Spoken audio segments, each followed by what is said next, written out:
Toutes nos lignes sont occupées. Veuillez rappeler ultérieurement. Toutes nos lignes sont occupées. Veuillez rappeler ultérieurement. Voilà. Donc, si vous êtes fan de Vivaldi, vous serez comblé.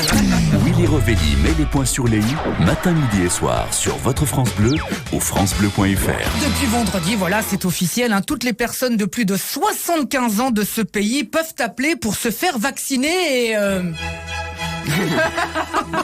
Toutes nos lignes sont occupées. Veuillez rappeler ultérieurement. Toutes nos lignes sont occupées. Veuillez rappeler ultérieurement. Toutes nos lignes sont occupées. Veuillez rappeler ultérieurement. Voilà. Donc, si vous êtes fan de Vivaldi, vous serez comblé. Ah ça, les 4 saisons, vous allez bien les sentir passer. Il y a embouteillage comme un jour de grand départ, tu sais, au péage de Saint-Arnoux.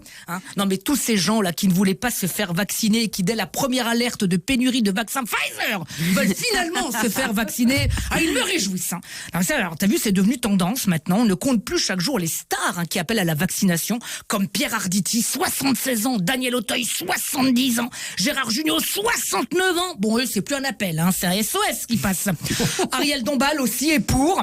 Bon courage aux soignants qui va la piquer. L'autre, elle est tellement maigre qu'il lui faudra un microscope pour lui trouver le bras. Et puis, t'as aussi des gens très connus qui donnent l'exemple, qui se font vacciner publiquement, comme Michel Simès, t'as vu, le médecin star. L'autre, il est tellement connu que sous ses ordonnances, il fait des autographes, tu sais, pour Josette, une boîte de Stilnox. Gros bisous, Michel. Bon, en tout cas, c'est vraiment dommage que plein de gens n'aient pas pu encore avoir accès à la plateforme téléphonique du vaccin, parce qu'après, le protocole, il est super simple.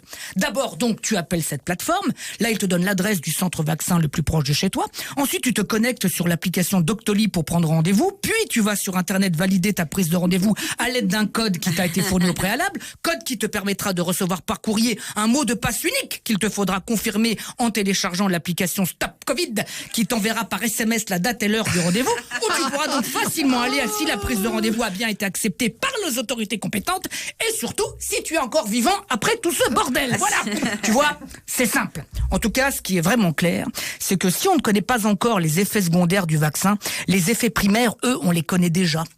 De profonde détresse.